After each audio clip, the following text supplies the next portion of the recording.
요청받았다는 것이네요. 그렇다면 증인은 그건 우리가 할 수 없는 일이다 라고 분명히 얘기했어야 될 것이고, 특히 이거 미친 짓이다까지 생각이 들었는데 그거에 대해서 어떻게 해? 라고 묻는 것이 상식에 부합하나요? 만약에 여인영 사령관이 저에게 그랬다면 아마 제가 혼을 냈겠죠. 그런데 그 전에 지시를 받았지 않습니까? 그 부분에 대해서는 고민을 했습니다. 그 전에 대통령께서 지시를 했다는 말씀인가요? 그렇습니다. 그때 대통령께서 증인과 여인영 사령관이 육사 선후배라는 얘기를 한 워딩이 기억나시나요? 기억 안 납니다. 대통령은 검찰총장까지 했고 국정원에 대한 수사를 오래 했습니다. 그래서 그 체계를, 수사 체계를 누구보다 잘 압니다. 그리고 국정원에 대공수사권이 없다는 것도 압니다. 그런데 거기에 대고 증인에게 무슨 체포 지시를 한다는 것이 말이 된다고 생각하시나요? 저도 지금까지 그게 궁금합니다. 대공수사권도 없는데 체포 지시를 한다. 이것이 말이 되지 않는 것이고, 우선 대통령께서는 증인과 방첩사령관이 육사 선후배이고 방첩사령부에서 간첩 수사를 할 경우 국정원에서 가지고 있는 대공용의점 정보를 제공하고 방첩사 여건이 열악하니 국정원에서 지원하라는 취지로 얘기를 하셨다고 합니다. 그것을 증인은 일방적으로 누구를 체포하라는 지시로 받아들였다는 것인가요? 증인도 지난번 증언에서 목적어가 없다고 얘기한 건 맞죠? 맞습니다.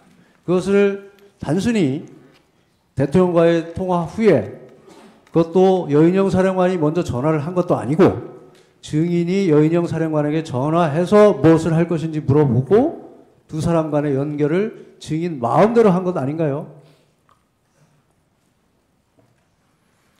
그렇게 생각하기에는 전화통화의 내용과 이어서 여인영 사령관의 얘기를 분리해서 생각하기에는 좀 논리적으로 어려웠다 이렇게 생각됩니다. 그건 논리의 문제가 아니고 사실관계나 여러 가지 객관적 정황을 놓고 판단을 해야 되지 않겠습니까? 국정원 1차장이신데 1차장까지 하셨는데 법률적인 문제나 현실적인 문제나 이런 것을 종합해 보면 그게 어떻게 연결이 된다고 생각을 하십니까? 그럼 우리 변호인 그거는 증인이 특정 목적을 가지고 억지로 자꾸 끼워 맞춘다고밖에 생각되지 않는데 어떤가요? 그럼 변호인님, 제가 좀 모자라서 그러는데 당시에 어떻게 이해했던 것이 옳은지 한번 말씀해 주시겠습니까? 아닙니다. 증인 계속 묻겠습니다. 이 메모지 한번 봐주세요.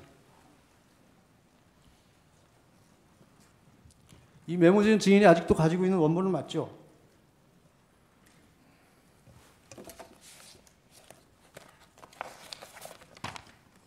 예, 가지고 있습니다. 이 메모지에 다시 아까 2차인지 3차인지 증인이 얘기하는 그 메모지에 조혜주, 양정철 두 사람이 또 추가됩니다. 네. 이건 언제 기재한 건가요? 아까 말씀드린 대로 12월 11일 오후에 검찰 조사를 받으면서 검사가